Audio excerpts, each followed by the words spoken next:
Welcome to part 3 of this video series. This time we are finally going to move into the Streacom DB4 chassis and we're going to do some analysis in there. Please make sure to watch the previous parts of this video series before. Some of the analysis that I'm doing now here on the third part are based on data that was produced in the previous parts. It has been a long journey. You might have wondered why was there such a big gap between part 1 and part 2. Well, that was mostly because I had to do a lot of learning and a lot of experiments to find out how to do it right. It's a typical situation in engineering. It is always harder than you think.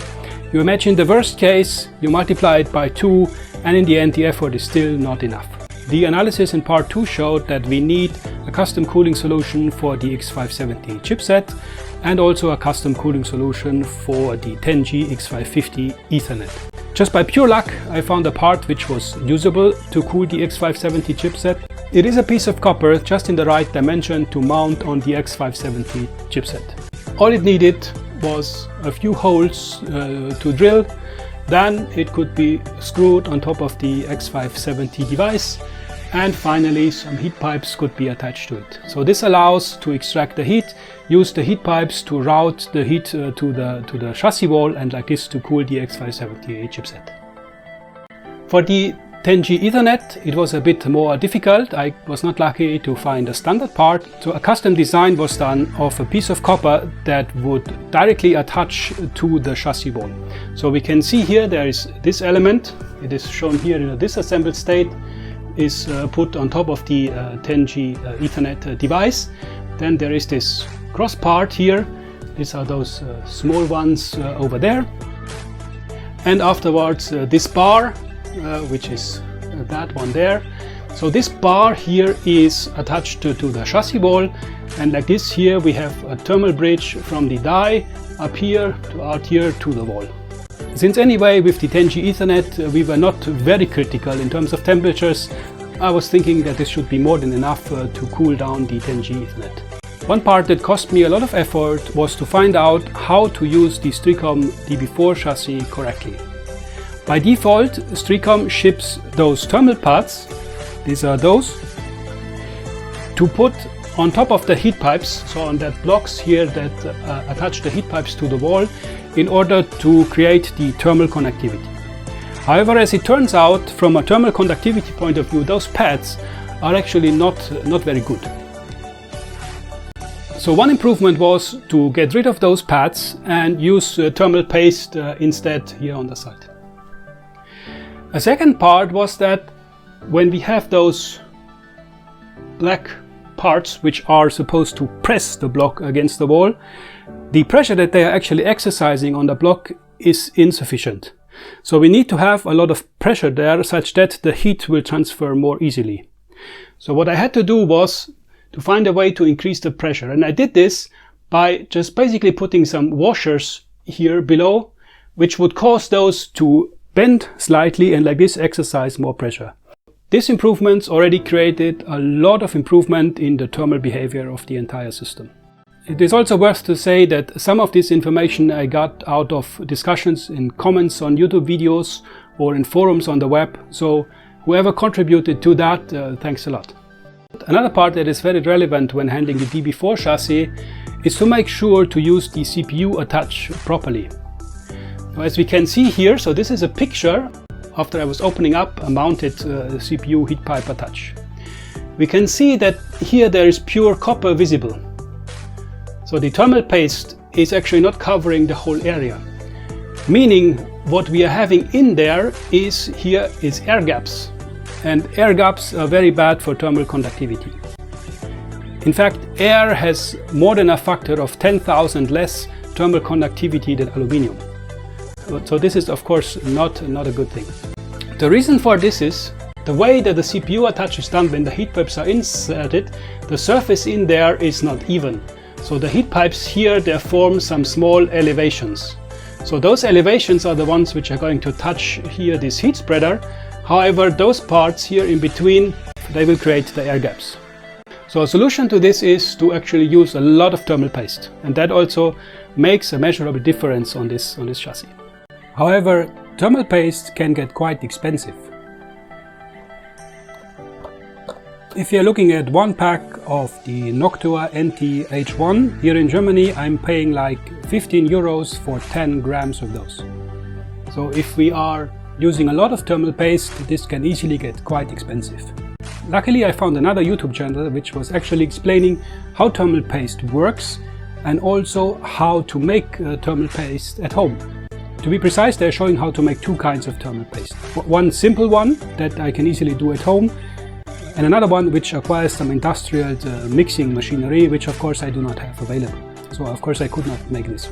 However, the other one, which only contains glycerin and aluminium powder, I could very easily do at home. In total, there are 2 videos on thermal pastes on the Tech Ingredients YouTube channel. They are extremely useful and I absolutely advise you to check them out. Okay, so let's show how we are mixing the thermal paste from Tech Ingredients. So here is some glycerin.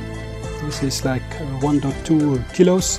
That costs like 10 to 15 euros. Here is aluminium powder. This is 5 micrometer powder, 250 gram. This was also around 10 to 15 euros. So we can make like 300 to 400 gram for 30 euros versus 10 gram for 15 euros when we buy the commercial paste. So we need 4 grams of glycerin. So we have 6 grams for the empty box, so let's add another 4.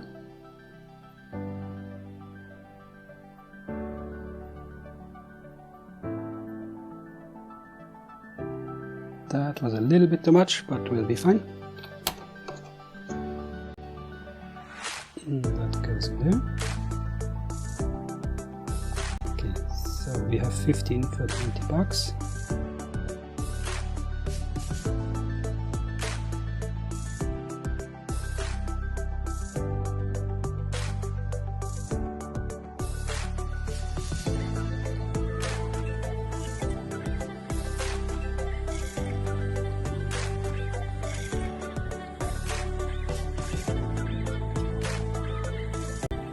Okay, let's add this one.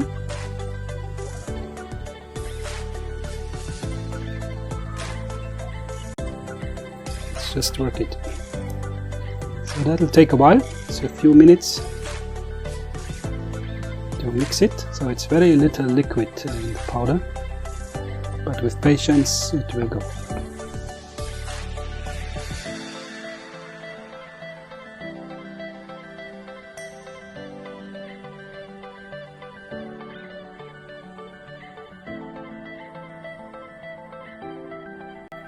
So now, after a few minutes, we can see that actually we have a nice paste.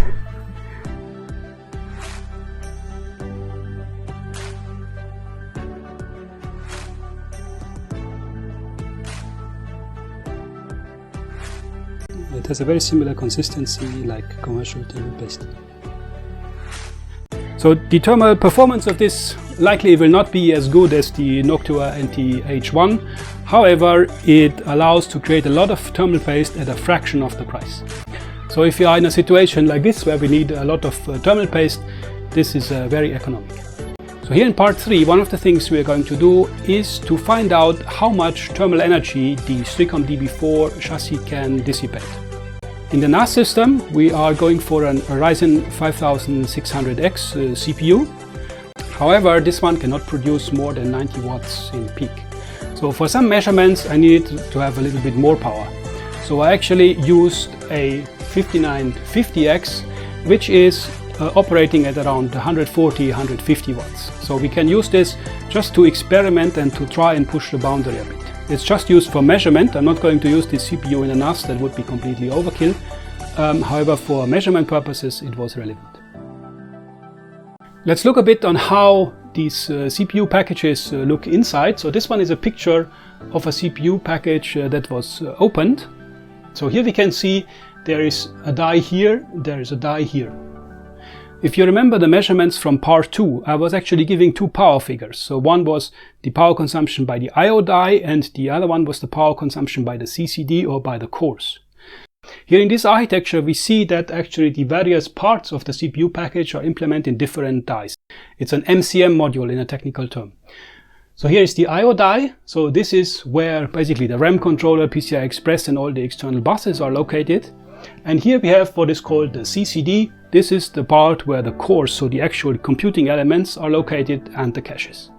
So this one is consuming most of the power. So if you remember from part 2, so we measured like 75 watts power consumption of the CPU, and out of those, so more than 65 watts were coming out here, and around 7-8 watts were coming from here.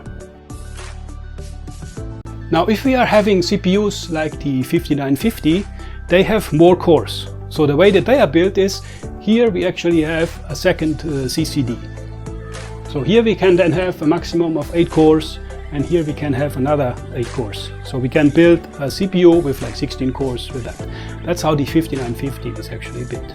Of course, this then has an impact on the power dissipation. So we have 8 cores here, we have 8 cores here, and that power then is transferred to the heat spreader, which is normally here on top of the CPU, and then from there taken up by the cooling solution used in the computer. So just to generate more power, for some measurements I'm using the 5950. This one has 2 CCDs. Like this also generates a lot more thermal energy. However, since it has 2 of the CCDs, also the surface that is used to transfer the heat is twice the surface compared to a CPU like the 5600, which only has 1 CCD. So the amount of thermal energy transported is related to the surface area. The more surface you have, the more thermal energy you can extract. For the measurements that I'm doing here, I'm only looking at the global power, however. I'm not taking into account what is happening basically below the heat spreader. I'm assuming that the heat spreader that sits here on top is doing a perfectly good job, and then on top of this I'm extracting the heat.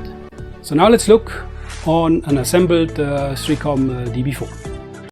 So here we see the assembled Streacom 4 chassis. As I stated before, so here is now a Ryzen 5950X. That's just for the reason that we are not limited by power. So we can see that I mounted the standard Streacom CPU heat pipe attached on top. So there are 4 heat pipes mounted here on that attach from the CPU to the attach here on the wall. Here we can see the attach to the wall. The Streacom thermal pad here is replaced by thermal paste. And here we can see the washers just to increase the pressure that this will exercise when pressing this block against the wall. As a second step, there are then 2 additional heat pipes which create a cascade from here to the other wall. Here that heat pipe attach is again done in the same way like the first one. And then as a third one, so we can see here there are 2 additional heat pipes which are coming directly out of the CPU attach.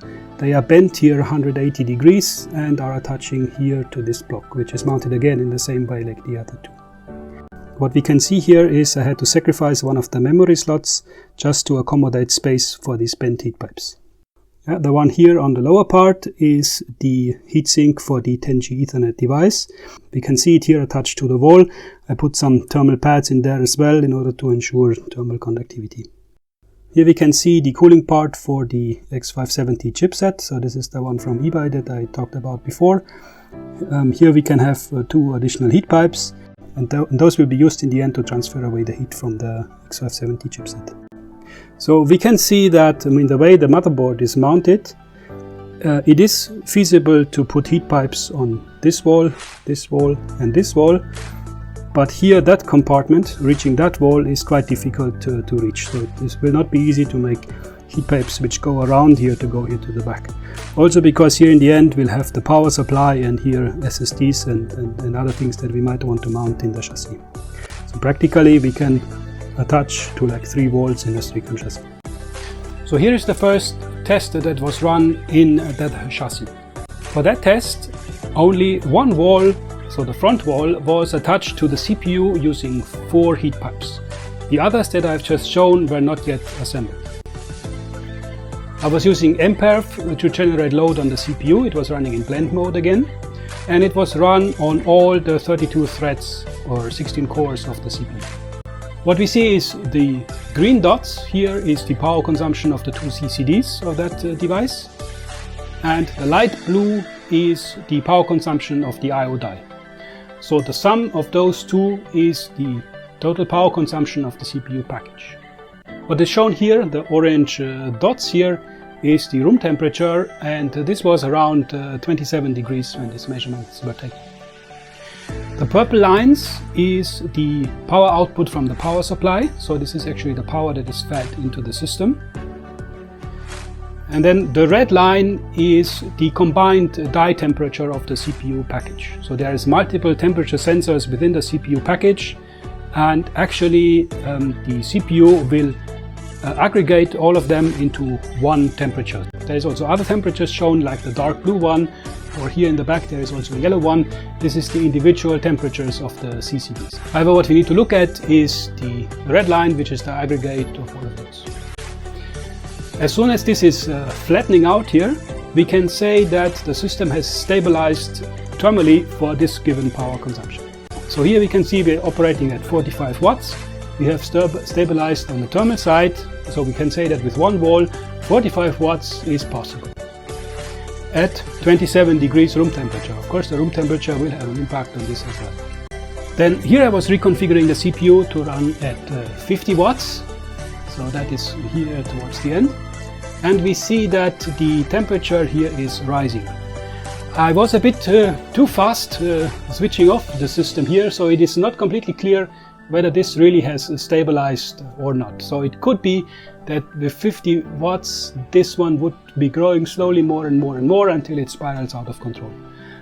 So that's unfortunate, but still we have a result that using one wall and 4 heat pipes, the Streacom chassis can dissipate between 45 and 50 watts at 27 degrees.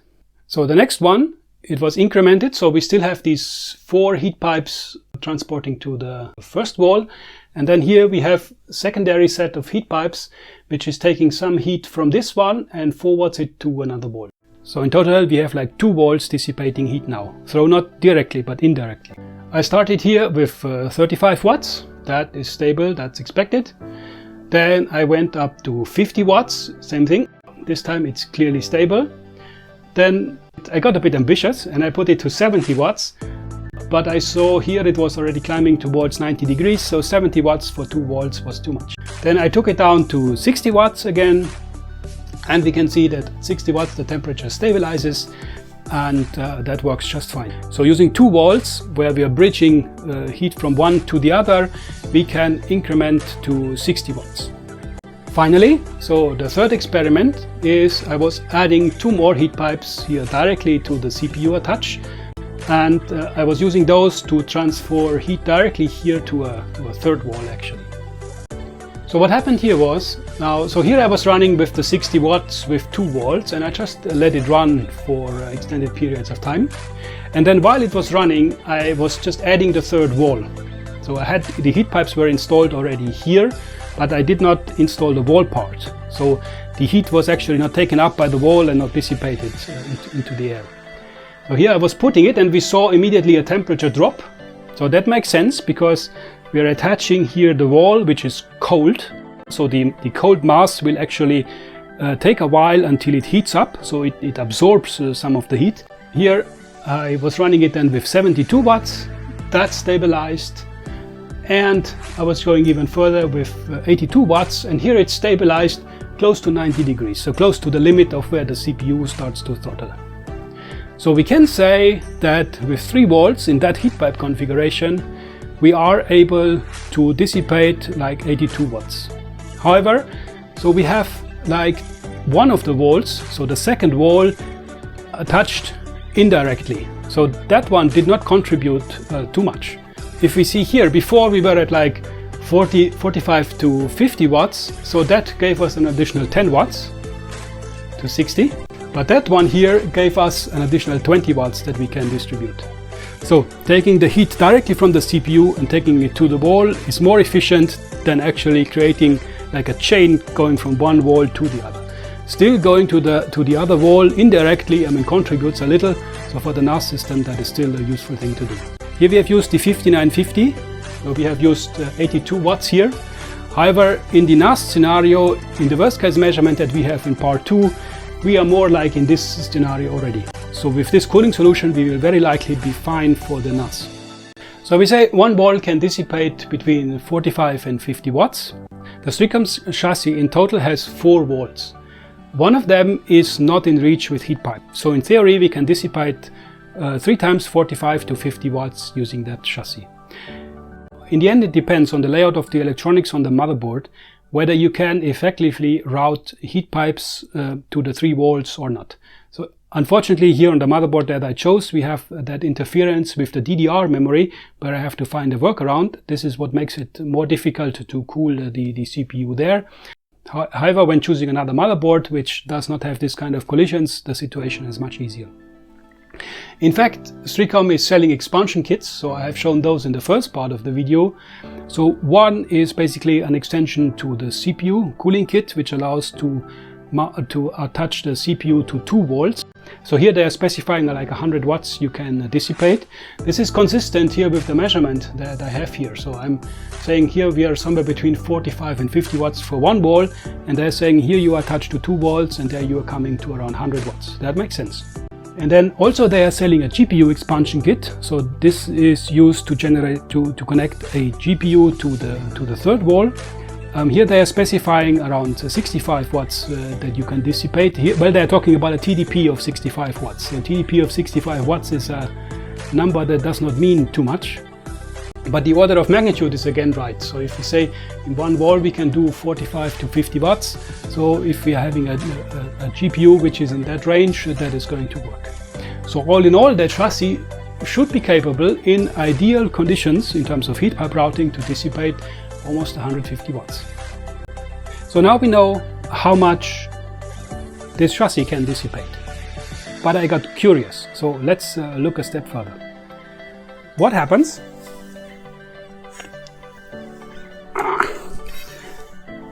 so this is heavy. So what happens if we tune it up a notch? So this heatsink is something I also found on eBay, and that heatsink alone is more heavy than the entire Streacom chassis. So I was wondering what happens if I replace the Streacom chassis walls with this one. So for this I did a very sketchy setup. So this is surely not intended to be used for production, but just to find out, how high can we actually go. So I actually was using this on that shelf here. I put that heatsink here against the shelf, so this was fixed here, it could not move further. And then I used the open Streacom chassis and I pressed it against this heatsink. Here we still see there's the 4 heat pipes, not more, so only those 4 heat pipes were used.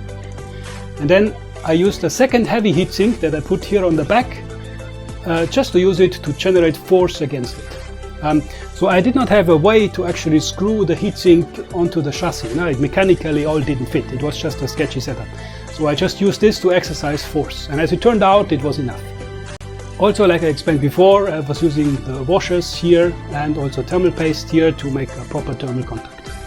These two were just, so this one was cooling the 10G Ethernet, this one here was cooling the PCH, so this was just a sketchy setup, just that they don't overheat while I was running the test. The only thing I'm really interested is on the CPU temperature and how it will perform when using this heatsink.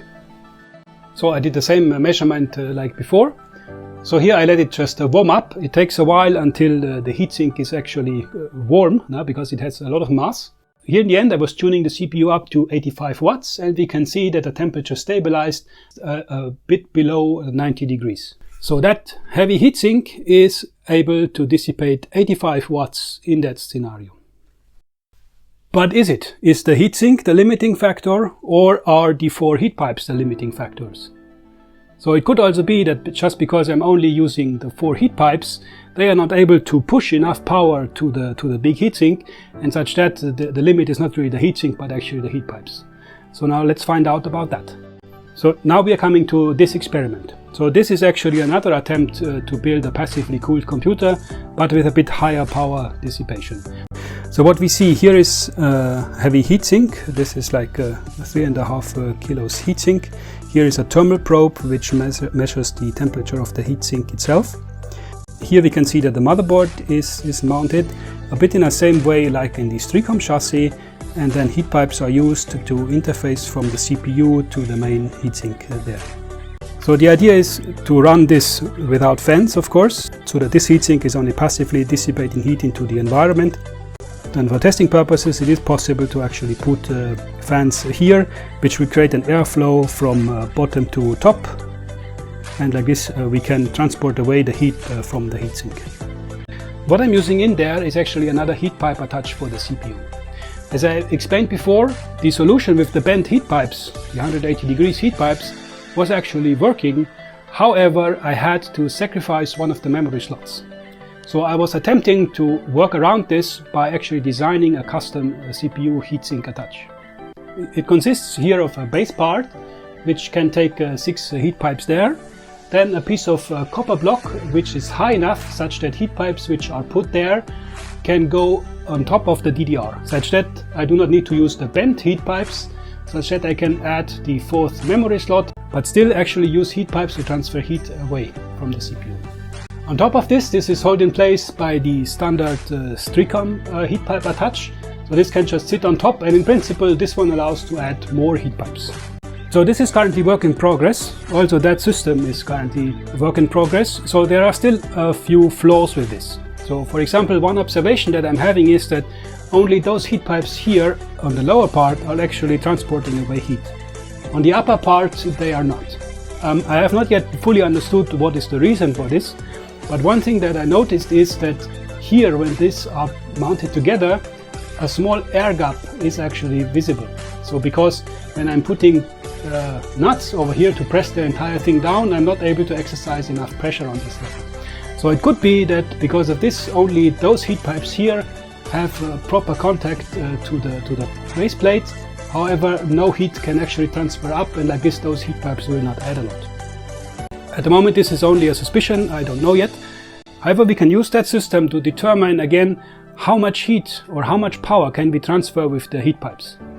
So here we have seen we can do 85 watts with 4 heat pipes and that heavy heat sink.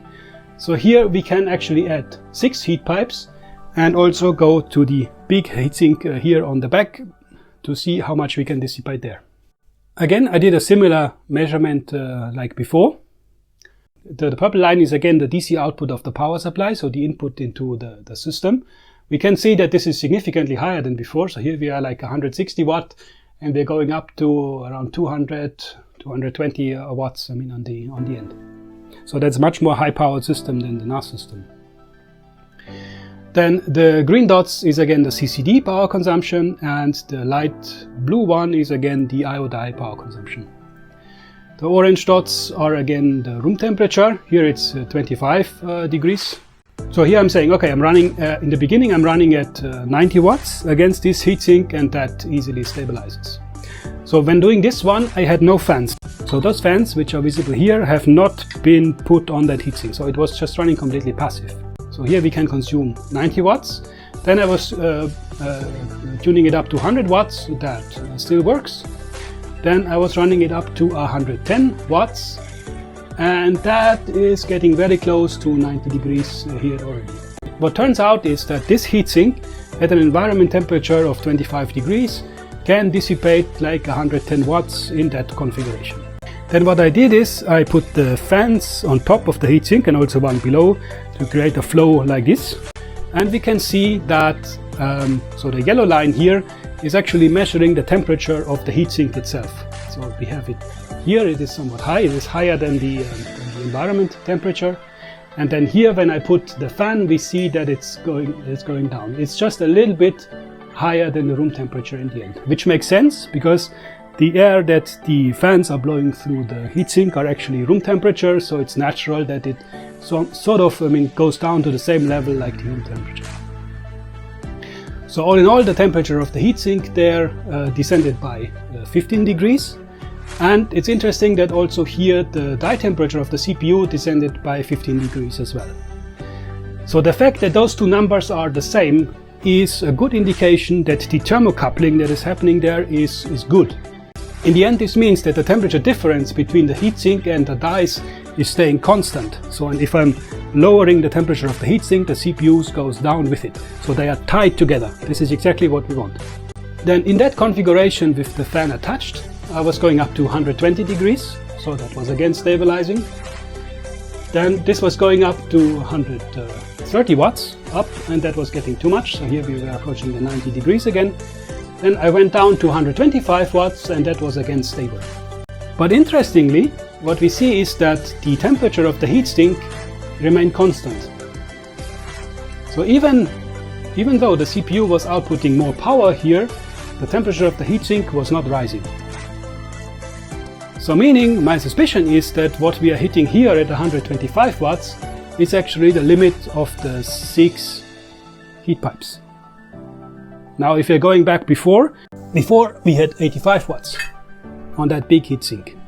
So if that one is able to dissipate 110 watts, for sure this one is able to do the same thing. So meaning that the 85 watts that we have seen before is a limitation of the heat pipes. So now let's look a little bit more into the question of heat pipes.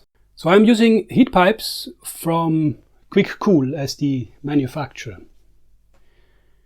And what we see there is an extract from their datasheet. So what they are doing there is they are defining a certain usage scenario and then basically specifying how the heat pipe behaves in that scenario. And it is also clear that if you're changing the scenario, the behavior of the heat pipes is going to change.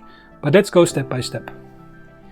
So what they are saying is, we take a heat pipe, it is horizontal, here. Then it depends on how thick it is, so the diameter of the heat pipe. Here we have 6 millimeter heat pipes, so we are looking at the D6, so the green line here. Then they're saying we are looking at the length, 300 millimeters. This is the length of the heat pipe that we are using. And then they say if you have that heat pipe can transport around 28 watts. Under that condition which are specified here, which says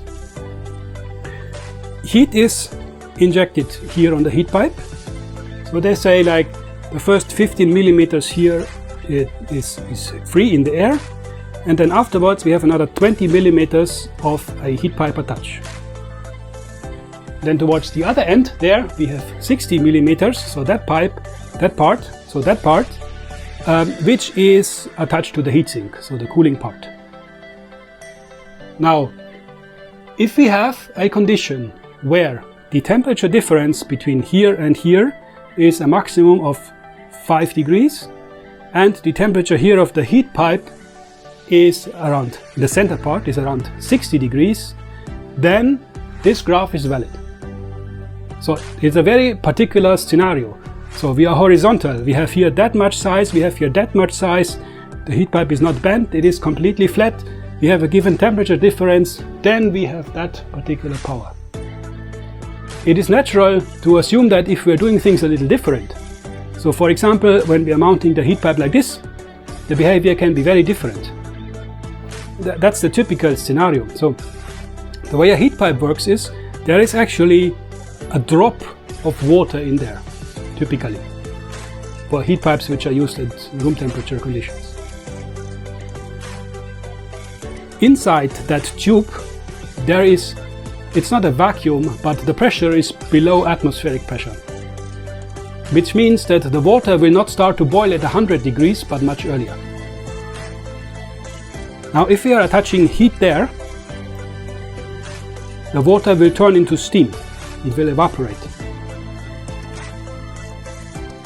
This vapor is climbing up, here it gets cooled down, and then it's flowing back again. And that movement is actually what is generating the heat transport. Now, if the heat pipe is oriented like this, it is much easier for the condensed water here to go back to the beginning. If it's here, then, well, it is much harder for the water to climb back here. If we are doing it like that, so even down, that's even more harder. This is not impossible that it goes also in this way, but it is clear that that power that is transferred here is not the same anymore. It also depends. Now, so we are using heat pipes which are actually bent twice here in that scenario, and also inside the Streacom chassis. So also that bend will have an impact on how efficiently the condensed water can flow back. Then it's also mounted here in a slope. So it's not completely horizontal, but a bit like this. So we have all kind of contributing factors that then altogether define how well the heat pipe behaves in that particular usage context. If you wonder if you have the heat pipes like upside down, so here the hot part and here the cold part, how the condensed water can flow back, how is this possible? The point here is that inside the heat pipe on the walls there is what is called a wick, which is some kind of like copper powder basically on the inside of the walls. And this generates an effect, and that's the same thing. So if you're looking at a science experiment for kids, you take a glass, you put water in there, maybe you put some coloring in there to make it red, and then you put a tissue in there. The tissue will soak up the water. What is happening inside that heat pipe is exactly that same principle. So that wick inside is the one which pulls back the condensed water up to the hot part. Of course, this is much less efficient than it is when it's mounted like that, right? Because here the gravity will just pull the condensed water down. Now if you're doing the math from the two previous experiments, so we have 85 watts over the 4 heat pipes when doing this in there. This gives us 21.25 watts per heat pipe. When doing the math for this setup, where we have 6 heat pipes, so 125 watts for 6 heat pipes, we have 20.8 watts. So this is within measurement precision, so this is the same value, so this is consistent. Again, this is only valid for within that usage context, because in this chassis and also in this chassis the heat pipes are basically bent in the same way. So this values here is only the value that those heat pipes can provide, or let's say that the power that the heat pipes can transport in this and this configuration. There's also another contributing factor. So the 85 watts, the 125 watts, I'm measuring there in terms of die temperature. So meaning from the transport from the die to the heatsink, it is not only the heat pipes which are involved. There are the dies, then they are connected to a heat spreader through some thermal interface material, then there is thermal interface material again, then there is copper, then there is the heat pipes. Then the heat pipes gets transferred, then there is again thermal interface material, and then there is the heatsink. So there is also more thermal transitions there. So, and those of course will also reduce, the overall power that is transferred. So those 21 and 20 watts, or this 21.25 and 20.8 watts that I'm seeing there, also take this into account, which is also another reason why it is lower than what is specified here. So let's put it all together. So we take those elements, the X570 cooling solution, the CPU cooling solution, and the 10G Ethernet cooling solution, and we put this in the chassis. You might notice that I'm actually using 2 layers of chassis. Initially, I added the second layer because I thought from a thermal point of view I would need it. This was from the time when I used the Streacom pads, which were not efficient, where I did not have enough pressure of the blocks against the wall, etc., etc. So I thought I needed 2 layers, just to extract the heat of the CPU. In the end, I did not, so we have just shown that this is not needed. However, another thing that I discovered is that with all the components that we are putting into the system, I'm actually running out of space. In the end, I have increased from 4 SSDs to 8. There is plenty of cabling inside the chassis, so I've used additional USB to Ethernet converters to generate more Ethernet channels. I needed that for the NAS, and so on and so on and so on. Also, the Asus NVMe carrier was a little bit higher than the chassis, so it was actually sticking out by a millimeter or 2, which did not allow to close it correctly, and so on and so on and so on. So this is why in the end I'm deciding to stay here with the 2 layers. But basically it's the lower layer which will dissipate the heat, and the upper one is just a bit to generate more space, basically for the SSDs. Now here, so this block, like before I said, it is work in progress. It has the flaw that only on the lower heat pipes we are effectively extracting heat, but still we could show that it can extract 125 watts. I will still use that CPU heat pipe attach for the NAS. Here we need much less power than the 125 that we can extract with this one, so it should be just fine. And it will allow us also to win that memory slot. Alright, so now we are ready to assemble the final system.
Here we can see the computer at its final location. The only question that remains is, how is it going to perform?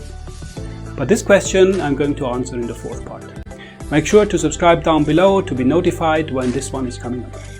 I hope you like this part of the video series. If you have comments, feel free to add down below. I'm looking forward to seeing you all again in part 4. Thanks a lot and bye bye.